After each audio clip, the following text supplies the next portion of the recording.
What's up, guys? It is Monday, September the 18th, and we're going to rock right on into this video. So in today's video, I'm going to try to do something just a little bit different, just something to maybe give a recap of 2023 right before the final conclusion, just to give you, some of the guys that may be new to getting into lawn care, landscaping, some tips on how. This is just speaking for me in general, me personally, how Grant's Lawn Care remained successful in 2023 throughout some hard ups and downs, but at the end of the day, remained successful. So guys, stay tuned, and I'm gonna start dropping those tips as we go. Let's rock.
So guys, here's tips 1, 2, and 3 on how Grant's Lawn Care remains successful through the 2023 season.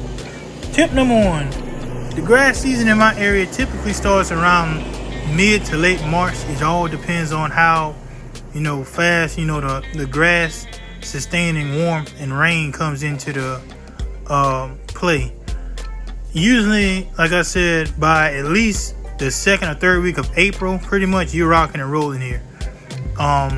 Wide open. So in the beginning of the season leads me into tip number 2, which is having your routes planned out. Route density was my main focus for 2023, and I ended up successfully doing that. I ended up removing some clients from my route, brought my area in just a little bit tighter, and narrowed down my total hours of the day of mowing to no more than at least 5 or 6 hours tops a day. And what helps again is in the beginning of the season, you can do it pretty much, either if you do it as a mass text which I don't suggest, or individually call or text these clients that some may be returning clients, and or if you advertised and got some new clients, go ahead and make sure you are prepared to get those areas into your route condensed. That way, if you have to subtract anyone, if you're going way out of your way, make sure that you are adding the equivalent of price to that person that you're losing, if that makes any sense. If you have an $80 yard, let's just say, that you're going to subtract because it's out of your route density, then let's say you can go out and find another $80 yard that you finally can get within the route consolidation area and add it back there. That way you're not really losing too much, income when it comes to, getting ready to start the year off. And some people may say, well, you can get, 1 or 2 more yards at a little bit less than that and still make the income. And that's very well true. So I suggest that as well. But these are just tips, in my opinion. They're not written in stone. These are not Bible verse. This is just my opinion. Tip number 3 is making sure in the beginning of the 2024 season, because we're talking about planning ahead, that you have the equipment that you need for the season to get you through. My main equipment for this year was a 48-inch zero-turn lawnmower, a Red Max trimmer, a Red Max blower, a Husqvarna blower, and a Stihl handheld blower. And I do have a Stihl weed eater that is my backup weed eater, but it just doesn't run as great as it did when I first got it. So I just pretty much left that alone. I left it in the barn this year. Like I said, as a backup, if I needed it, I could have go there and snatched it up and make do with it. But make sure in the beginning of the season, if you ran into any hiccups, let's just say for this 2023 season, if this is going to be your second season in 2024 and you realize, okay, for example, you saved up your money, you got everything, in order, you got, a good little bit of funds for 2024, and your step was to move into the direction of a zero-turn lawnmower, rather if it's a residential lower end commercial style lawnmower, or if it's a straight up commercial mower, making sure your funds are in order to get that mower is also a major step. Can you find great deals on Marketplace or buying from someone? Absolutely. The only thing that I would say that comes with that, because I bought stuff off people myself, is the warranty. There's going to be no warranty on anything that you really buy probably from someone else. Now, granted, they may have purchased something and it may not have worked for them, and they still have warranty, and they give you the receipt paperwork that, hey, if it doesn't work out for you, you can take this right here and, we can break even with you, exchanging it, or however you want to work it out. I'm not diving deep into that. But let's just say your next move is a commercial style trimmer or blower. Well, again, you can find a good used one, but be mindful of, buying used. It may last you a month, may last you 2 months, it may last you a year. But just be mindful of buying used and when it comes to warranty, because the price of labor now to get things fixed is ridiculous. There's a sign in just about every dealer in big bold letters that says this is how much labor starts an hour regardless. So make sure you have the equipment that you need in the beginning of the season if you can. There's nothing wrong with working throughout the season and getting something midway, because I've done that myself also. So I'm just telling you guys the things that I've experienced, and these are the tips that helped me. So I'm gonna wrap this third tip up on this. I know I needed a commercial style blower because I picked up more commercial style businesses. So at the beginning of this year, I had that in mind. Once the season started, I started making sure I saved a little here, kept everything else up and running. Saved a little here, kept everything else up and running. Well, when I got enough saved up, I went to my dealer that I wanted to get my blower from, which is a Red Max. Went in, purchased it, got it taken care of, and as of now, that blower has paid for itself at least 3 times since I've had it, because it has definitely limited my time on commercial style properties when I'm using that residential end Husqvarna backpack blower and Steel handheld. Will they get the job done, and have they got the job done? Absolutely. But my tips as I go along, you understand when time management comes into a factor. So keep riding, guys. Keep riding. Taking notes.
So guys, that brings me to tips 4 through, I'm gonna just try to go 4 through 8 so I don't really prolong the video. Number 4 pretty much falls back into number 3, being accountable for the funds that you spend and your income. If you don't have a bookkeeper, I would strongly suggest as a tip that I do it personally, that you write down everything that you spend. You know, log it, pen and paper. For everybody who's computer savvy, put it in a computer, laptop. You got these smartphones now, Android and iPhone, that, you know, if you have a big enough memory, you can store everything in there. But you want to have some type of accountability of your income to outcome debt. And reason being, when it comes to tax time and it's time for you to go and file your taxes and get everything in order, you don't want to be fumbling the book when, you know, the person preparing your taxes is asking you X, Y, and Z. You want to be able to fold out your notebook, have everything added up and in order. And, you know, granted, everything is not going to be 100%, you know, at will, because they may ask you a question about something that you didn't even think about, because, you know, that's what tax people do. They're there to help you and file your taxes for you. But you want to make sure, and personally what I do is I have each individual, let's just say my gas expenses. I'll fill up one side of the paper. When I have a pretty dead day, I'll go down each price and add it up and put the total on that sheet.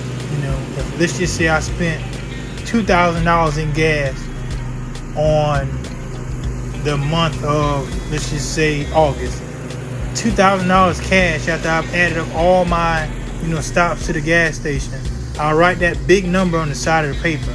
If I fill up another side of paper, I'll say, okay, let's just say for the month of September, I've already spent, let's just say, $1,500 in gas alone. Write that on there. Once you, if you do 2-3 different sheets of paper, all you got to do is go to each sheet, look at the big number of your total, write it down, and once you go to file your taxes, you can tell your person, hey, for the grass season of 2023, I spent $8,000 total in gas expenses.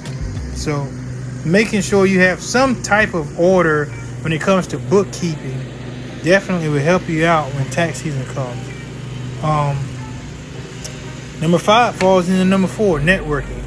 As I've extremely expressed over time, watching and learning from other channels, these guys and girls who are out here doing this, who are seniors and veterans in this game, they're dropping knowledge on their channels. And if you Google things and you pay attention to what you Google, you'll get an awesome amount of free advice on how to do this and how to do that when it comes to gaining knowledge of being, self-employed, running your own business as an entrepreneur. Number 5 goes into number 6. Don't be afraid to get in contact with other companies. Guys, I can promise you on a daily basis, when you go out to get gas, if you're stopping to get something to eat, or if you're at a red light and you see another company that looks like, okay, they're a little bit bigger than you, take the time. Hey, if you got the window down, hey, you mind pulling over for a few minutes? I want to ask you a question or two. I'm new at this. I want to get your knowledge and, your experience on this. Don't be afraid to reach out and talk to these bigger companies in your area and learn the tricks of the trade, because believe it or not, these guys and girls who've been doing this longer than I have can teach you ins and outs about this company of work if you sit down and take just a few minutes and talk with them and go about your way. I had a conversation with a guy last season in Walmart, and some of the things that he says, I was saying the same thing to him. Like, man, you run into people that don't want to pay, or you run into people that don't understand why we got to charge what we have to charge. And he and I, we went back and forth, and we just shared the knowledge between each other on what we're doing. Now, granted, his company is bigger than my company, but I took what he told me as learning steps and I put it in my toolbox of knowledge, and I took it along with me into this 2023 season. And maybe some of the things that I expressed to him, it was something that he didn't think of, and maybe he put it in his toolbox. Number 7, supporting other companies. Let's just say, a lot of times, if you're in a big area, you're going to run into somebody else that does lawn care and landscaping. Your phone may ring once, twice, 5, 10 times out of the year. Hey, can you help us out with this project? My company is stretched out. If you can take this job for us, and if it's something that you may want to keep, then go ahead, because we're overbooked. And it can go vice versa. You can share the load. There's so much grass out here to be cut. I ended up running into a guy this season. Told me he had a 61-inch lawnmower and equipment, and anything that I can't take on myself, give him a phone call. There were a couple of jobs that I couldn't take on, and I considered him, but at the end of the day, who was referencing the job to me, I referenced the job to him, and somehow or another in the middle, the other company was like, well, the person was like, they'll hold off on wanting the job done, they'll wait till their main company can get to it, and or they just, a lot of people are just really in particular about who they choose to come out and do landscaping and landscaping for them. And I get it, because some people take excellent pride in what their yard and landscaping and everything looks like. So with that being said, that leads me to number 8. Being in lawn care, for me as an experience, you're gonna have those days and weeks, and it may even go longer than that, where you just feel like, okay, I'm burnt out. Usually burnout, personally for me, kicks in right around the last part of June through the end of the season stretch, because you've been doing this, like I say, since March, April, May, June, July, August, September in my area, sometimes all the way through October into the earlier parts of November, because that's just how it crumbles in certain areas. Some areas, when winter and fall comes in, it comes in strong and the grass goes dormant immediately, where in some areas you're going to have cold nights and warm days with rain still mixing in, and the grass has no idea what to do to an extent. So you're still going to have those lawns that you're going to have to stay on top of just so they'll look good up until, okay, it's finally the final cut. So I'm saying all of that to say, because I know I'm dragging this on, hopefully you still tune in. Find a way to stay motivated through the times you're tired and burnt out. And I'm talking to myself, because I'm telling you, the last few weeks I have been looking at the alarm clock, and I'm saying, not necessarily mine, 'cause I have an internal clock that wakes me up pretty much at 5 o'clock. I'm just talking about my other half's alarm clock that goes off. It's time to get up again. It's time to load that trailer again. It's time to get out here in these yards again. I'm tired. I just want to stay home. I just want to stay in bed for a little while longer. Or I just want to get up and don't have to do anything, lawn care related. Because those dog days of summer will definitely put you to the test. It will make and or break you. And so far, 3 seasons in, I'm still going strong. But there are some times I'm looking like, man, will I do this another year? Because it just gets you to a burnout level. But once you think about and stay motivated as to why you went into business for yourself, you'll shake those blues and you'll get to it, and you'll motivate yourself to the end of the season. That way when the winter solstice kicks in, you can take that time off and mentally and physically recharge. So guys, I know I've said a lot right there. Hopefully you get something from it. Stay tuned. I'm about to wrap this up right now.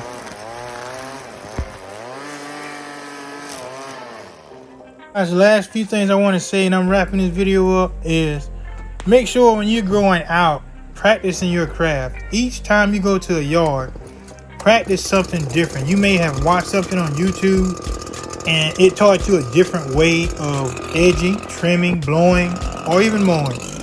Practice your craft, because you want to make sure every time you go to that yard, it looks better and better every time you go to it. Pray. Make sure you pray.